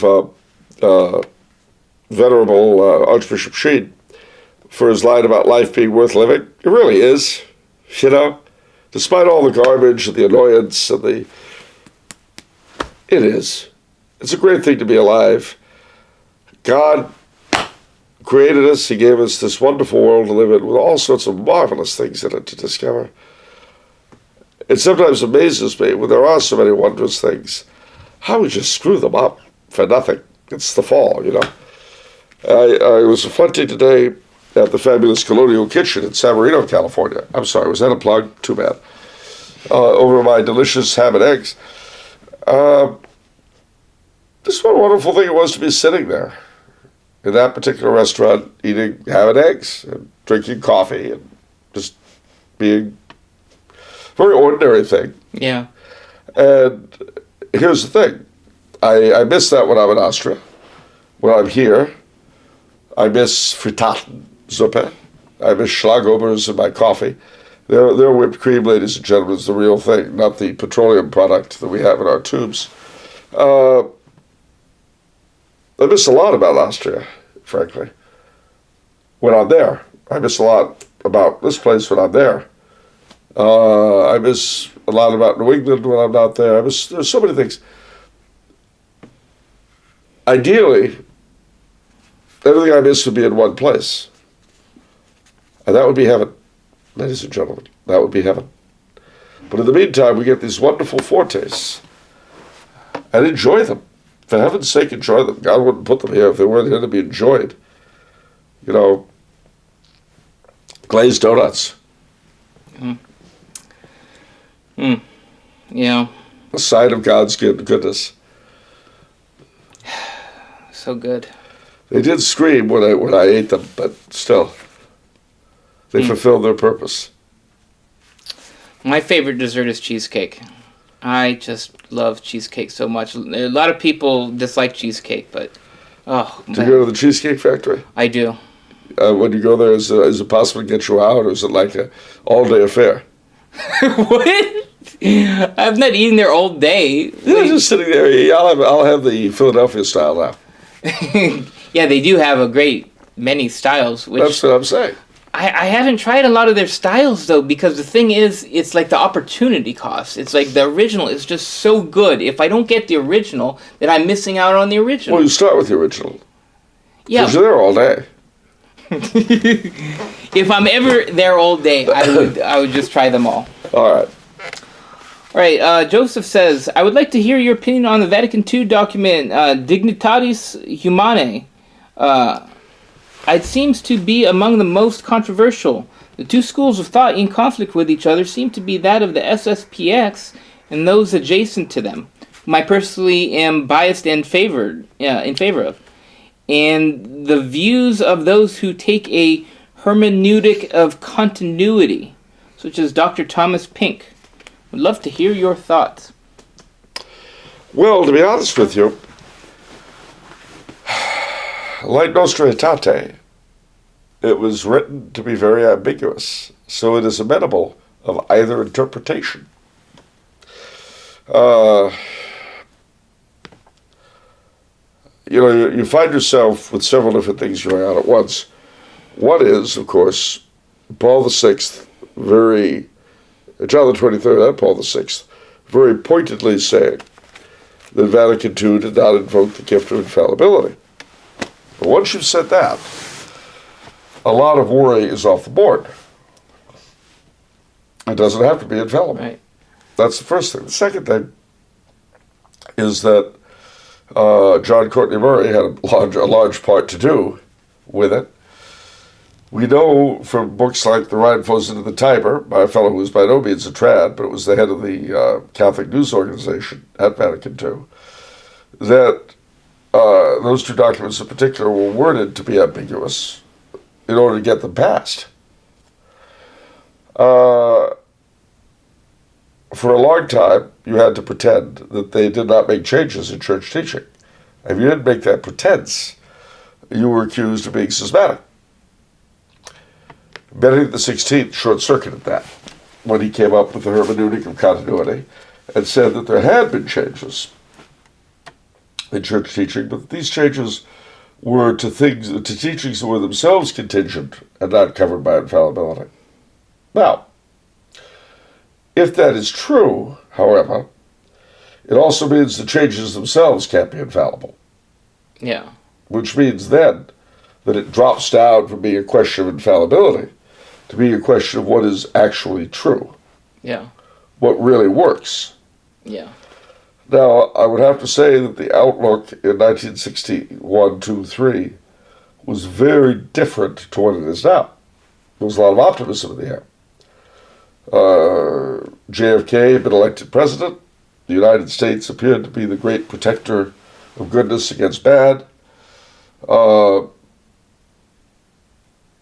this stuff about cooperating with people of other faiths or none to create a better world seemed to make a lot of sense. Especially because a good deal of the impulse behind it was born out of the shared experience of the resistance during World War II, where Catholics, Protestants, Socialists, and various other people resisted Nazism in all of Europe and communism in the eastern part of it. So people who had been through that experience were very much emotionally and personally committed to keeping up that kind of external unity. And they also often tended to feel that due to those geopolitical events, the world had somehow changed. Reality had changed. You know, since the Holocaust, we can no longer say this and that. But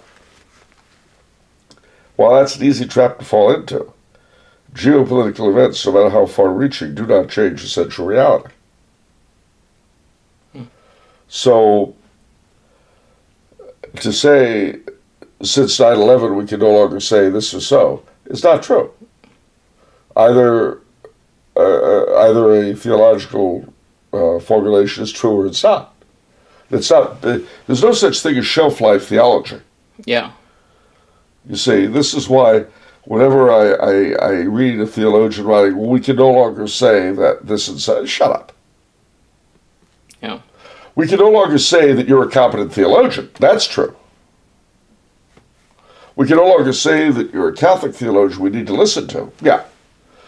But to say that since a particular event or a particular writer, we can no longer say this and such is nonsense. But at any rate, so the SSPX would assert that what was being played with were themselves infallible teachings. Pope Benedict XV, or the 15th, gosh, the 16th would say not so.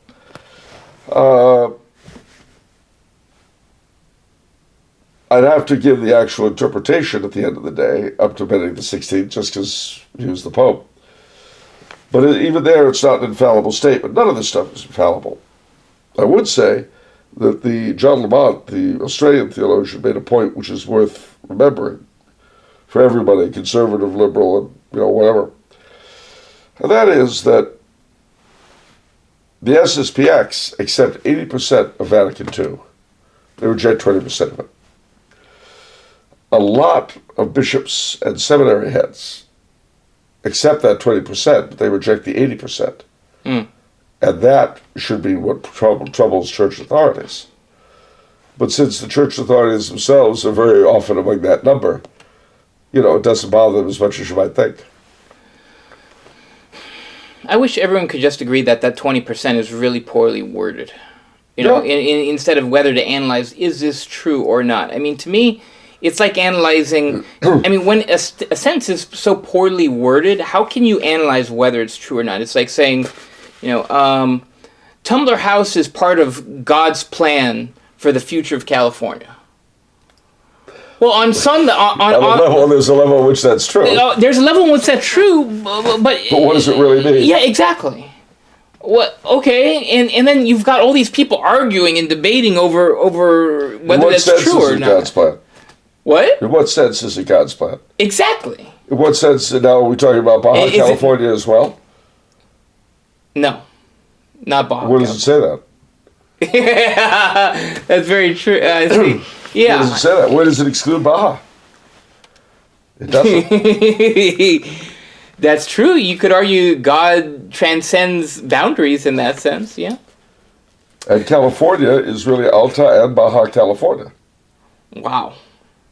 Wow, that's very true, Charles. See, but this is my point. Like, we're trying to analyze the sentence, but the sentence is stupid. Hey. So, I don't understand the fuss on analyzing some of these things. Well, let's just say that with any luck, in 400 years, our descendants will be worrying about other things, and Vatican II will take its place beside Lateran X. Yes, high up there. All right. All right. Got 2 more questions, or 3 more questions for this episode. Next few are from Noel. All right. It says, Dear Monsieur Coulombe and Signore Franchini, thanks so much for answering my questions. Guidance from the Wizard of Odd. I like that. Wizard of Odd. I like that one. The great Coulombe, in watching Don Vincenzo slowly descend into madness from overexposure to golden oldies songs, has been a great comfort to me during the darkest days of the pandemic. Wow. I think that's great. My slow descent into madness has been his one consolation. I think that's very good. We've proved our usefulness. My Lovecraftian descent into madness. Yeah. Well, That's right. That's right. I'm glad I could do that for you, Noel. Yeah, and Noel, there's something I got to tell you on that score. There were places I remember. Well, some have gone, some have changed. Not forever, but for better. Of people and things I still can recall. In my life, I've loved them all. It's the Beatles in my life. I'm not familiar with that song. Okay. Sorry. No? No, I'm sorry. I'm not well versed in the Beatles, you know? Oh, well, we can leave it. I know, yeah. By the way, did you hear what's going on, what's planned for you after the show because of the celebration? What? Captain Jack will get you high tonight. Okay, Billy Joel. He'll take you to your own special island. Very good. That's it? We've heard it all before. Have we? Get new material, buddy. I've been to Hollywood to see the movie stars in their limousines. I've been high up in the Rockies with the Everglades. All right. I need no justification. No, that's not it. Anyway, I've left them all behind. You know why? Why? I'm in a New York state of mind. All right. Okay, so my descent into madness has been Noel's great comfort during the darkest days of the pandemic. With that, for the benefit of those of us who enjoy, Schadenfreude? Schadenfreude, I request Mr. Coulombe sing a hit of the Beach Boys in his over-the-top Eastern European accent. Wir kommen the slope John B. My Grandfather and me. What? Is that Beach Boys? Yeah. Around Nassau town we did roam. Stayed out all night. Got into a fight. This is the worst trip I've ever been on. So hoist up the John B. sails. See how the mainsail set. Call for the captain ashore and let us go home. Let us go home. Sheriff Johnstone, why don't you leave us alone? This is the worst trip I've ever been on. I have never heard that Beatles song. That's not Beatles song. Not Beatles, Beach Boys. We come on the sloop John B. My grandfather and me. Around Nassau town we did roam. Stayed out all night. Got into a fight. This is the worst trip I've ever been on. So hoist up the John B. sails. See how the mainsail set. Call for the captain aboard ashore and let me go home. Let me go home. No? I don't know that one. I fancy that I know a lot of Beach Boy songs. Look up the sloop John B. Okay. Of course, to bring them together, the Beatles and the Beach Boys, and to give it the Dracula accent, then the Moscow girls knock me out, they leave the vest behind, and Ukraine girls make me sing and shout. The judges always on my mind. It's too much, Charles. What? What I told you about the barriers not being there. This is Crazy Squared. All right. Crazy Square. You know, I used to have a little apartment on Crazy Square. I mean, just by Moron Street. All right. I secondly present two questions which I hope Mr. Coulombe can answer. Firstly, we know of the Bible Belt in the southern United States and have just recently been researching the Bible Belt in the Netherlands. Are there any more of these enclaves in Europe, places where the Catholic faith has been maintained in a highly secular country? I've heard that southern Bavaria, Brittany, and the Vendée may qualify as such. Yeah, and there are other places. I mean, northern Portugal, the Trás-os-Montes, Auvergne in France, Abruzzi in Italy, parts of Sicily, Sardinia, Corsica, Extremadura in Spain,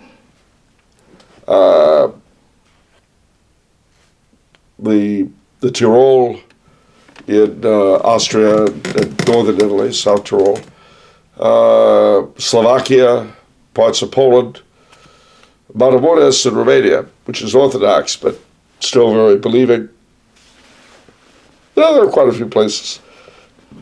So, and then some Alpine,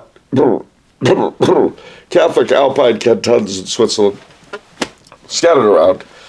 Even parts of Ireland today, the West Country, Galway, you'll find places. And then, of course, in the next world, there are a lot of people in hell who, really believe. Okay. They all do. Yeah. And heaven and purgatory. All right. He says, secondly, I attend an SSPX chapel, and throughout the pandemic, we received a lot of refugees from Novus Ordo. Initially, they came only because the bishops had closed the churches, and these people were unable to access the sacraments. But after attending the TLM, most of them, for the first time, they became permanent residents in the pews. I have friends who attend the masses offered by other TLM communities, and they are noticing the same phenomenon. It appears to me that COVID-19 has served as a catalyst for the beginnings of a traditionalist revival. Am I right in this assumption? And how does Charles think this pandemic will affect the church both now and once it's finally over? God bless and keep the Billy Joel coming, French guy number 1. Well, I think honestly that it will, the pandemic really made very clear to people where the bishops' values were for the most part.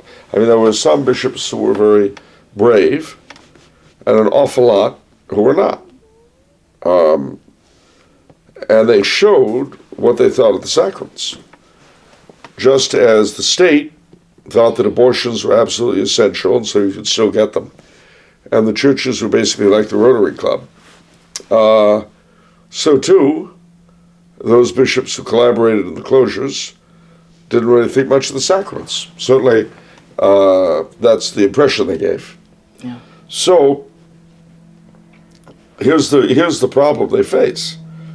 Practicing Catholics came in two varieties. The sort of lazy kind who did it out of either habit or a vague tribal identification, or the thought that's what they were supposed to do. And what they were told by their shepherds, their fathers of God, was that perfect acts of contrition, and spiritual communions were as good as the real thing. So, although I'm sure they didn't realize it, what they were saying is you don't need the church. You can do it all yourself. Which, by the way, is what they really believe. Yeah, that was sort of... It became... Their beliefs actually turned into action, basically. And said, yeah, well, this is what we believe, this is what you can do. And so people, the lazy ones and the rest of them, they will stay away. They'll do important things like sports and, getting to the bar on Sunday morning at 6 a.m. and so on. Yeah. For the devout, it led them to think, well, to see, to a greater or less, how conscious, who knows, but on some level, they realize that their bishops don't really have much faith. And this will lead to a tremendous erosion of authority. Because what is the authority of the bishop based upon? It's compulsion. Not his authority, his power, I should say. Yeah. Is based upon compulsion. The fact that he can deny you access to the sacraments. But if he's already told you you don't need them, no. Guess what happens to the basis of his power? Poof. Yeah. I will excommunicate you. Oh, really? I guess I'll just have to make perfect acts of contrition and receive spiritual communion. Bye-bye. Bye-bye. Go play golf if you can afford the dues after you've lost 4/5 of your congregation. Have a nice time selling off the property. And that is the dilemma they have created for themselves. Yeah.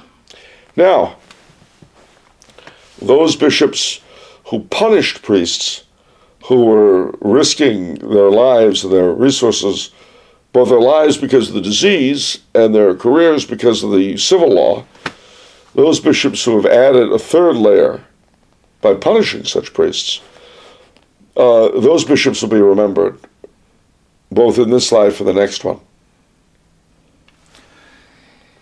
Yeah. And those priests, whether they were traditional or just conscientious garden variety Novus Ordo, and bishops as well,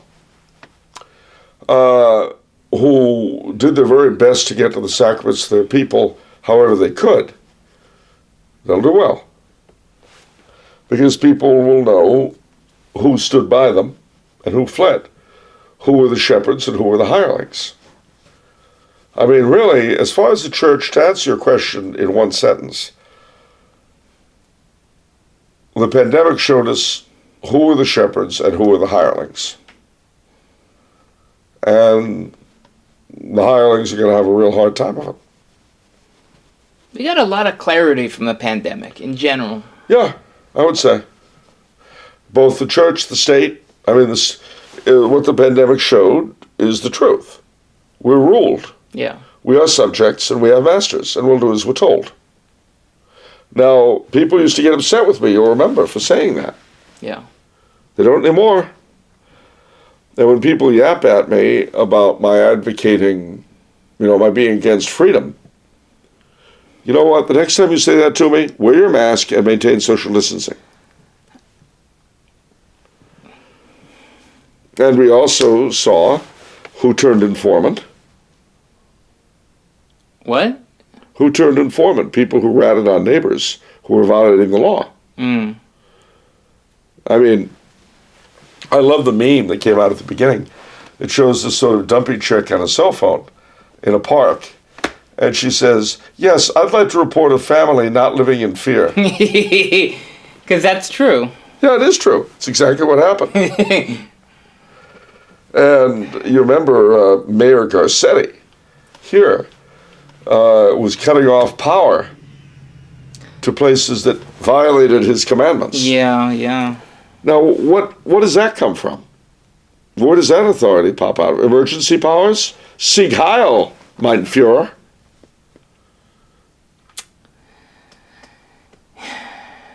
Yeah. I mean, we saw the true face of power in the church, in the state, in everyday life. We also saw that it is the hallmark of the modern world that there is no authority. There's only power.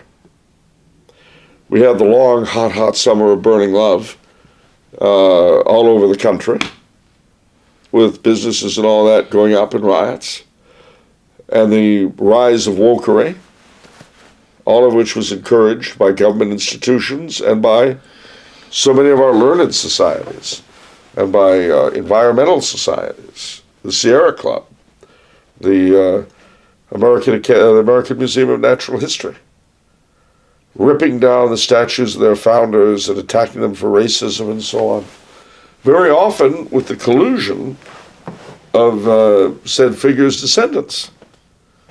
I mean, it's like the Cultural Revolution in Red China. The difference, however, is that the Nazis, the communists in Russia and in China and all that, they had much bigger bases of support than this stuff does. That's the problem. Yeah.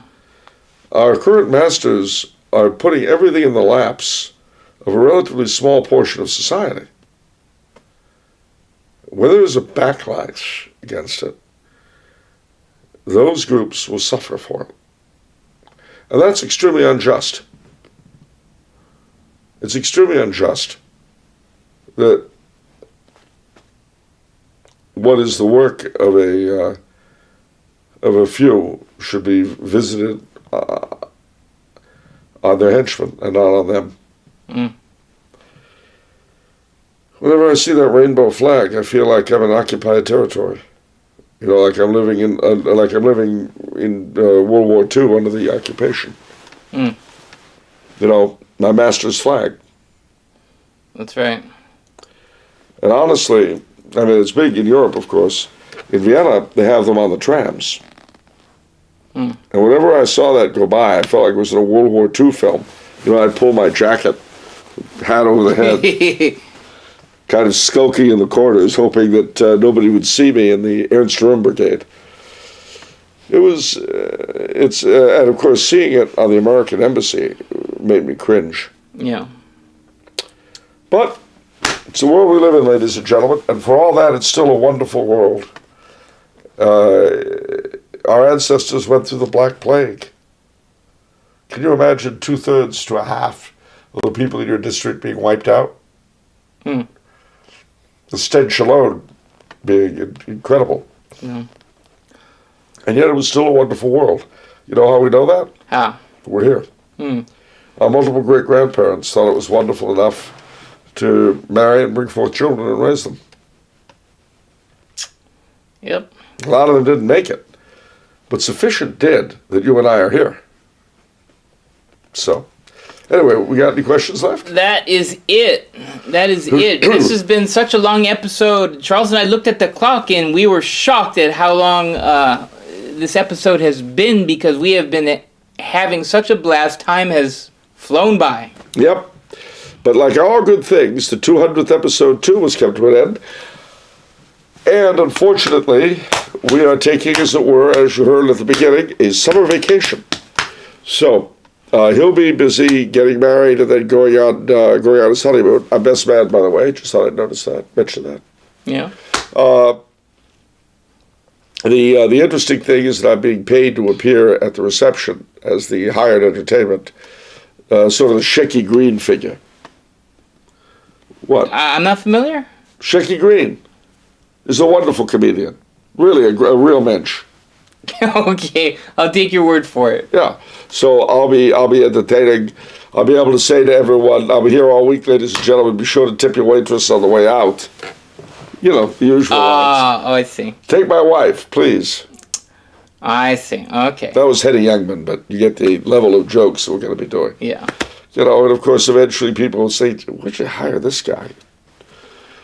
In the Borscht Belt, he wouldn't be that funny. Here, he's a strictly dead zone. But what? I'm helping you so that when you get these complaints from your guests, you won't be hurt.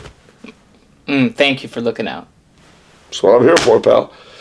But seriously, the next time you see us, I'll be as I am, grown old but not up. And this gentleman will be married. In addition to the Don, there'll be a Donna. Yeah, that would be something. Yep. So no more gang mall for you. But no, I'm afraid that his attendant refused either to wear a blonde wig or chew gum. So that was it. Yeah. Hi, I'm Zelda. All right. Zelda the Gang Ball never appeared in your life. And you never seem to really want her either. Mm-mm. You know, your problem is you're always after quality chicks. I know. It's like a wonderful line at Amos and Andy, where, I forget which one said it, Amos said to Andy or vice versa, he had money. And he says, it takes I got to put out a lot of money to try to date the kind of girls I want to date. To put on airs, put on a big show. And his friend says, well, Andy, why don't you look for a girl who like you as you are? And he says, I don't want to date none of them dumb chicks. That's good. I like that. I knew exactly how he felt. What I meant was, no, seriously, ladies and gentlemen, these 4 years have actually flown by. Next time you see us in August, I'll be back in my perch in Austria. He'll be here at the fabulous Tumbler House Tower. The studio will probably once again be covered in dust until probably December. Yeah. If Auntie COVID permits, I'll be home for Christmas. You can count on me. Please have snow, and mistletoe, and presents under the tree. It'll be interesting if you get the Christmas display before you leave. You know how you have a bet with Mike? Oh, gosh, yeah. No, the Halloween. Oh, Halloween. Oh, that's right. Halloween, yeah. It could happen, because Halloween's been creeping in earlier and earlier in August. So you might get it. I might just. Yeah. Well, see, the last year, New England will have it first. Really? Well, New England loves autumn. New England loves Halloween. Look at its politicians. So, look at the Kennedys. I mean, my gosh. So, yeah, I might win the great annual Halloween bet. Very good, Charles. All right, we are roasting up in here. It is a bit hot. Harris, can you do something about the heat now? We're about to conclude. Can you turn the air conditioning? Thank you. I think honestly, he's losing it. He's a little old. Yeah, his performance review's coming up too. So. I think so. Yeah. I think it's time for Harris to be pensioned. Yeah. All right. All right, everybody. It's been a blast. I hope you've enjoyed it as much as we have. We'll catch you on the flip side. Remember, if it's Monday, it's off the menu. And the soul you save may be your own. Happy 200th, and above all, especially given the chaos and confusion, happy 4th of July, ladies and gentlemen. May God lead our country into better paths. Let me just say one thing before we Sure. quit. This has been an awfully good ride thus far. We've had some great times, all of you and us, in the highs and lows. It's been a tremendous experience for us. We hope it's been for you. Keep your chins up. Keep your prayers up. Cultivate both your sense of humor and your sense of awe. In the immortal words of Dr. Johnson, the world is so filled with such wonderful things, I think we all should be as happy as kings. And I think there's a lot of truth to it. So, don't worry. Keep your eyes on heaven. And get ready for August. Stay tuned. We'll come literally a-blazing at you. As will everything else you're encountering. Yeah. Take care, ladies and gentlemen.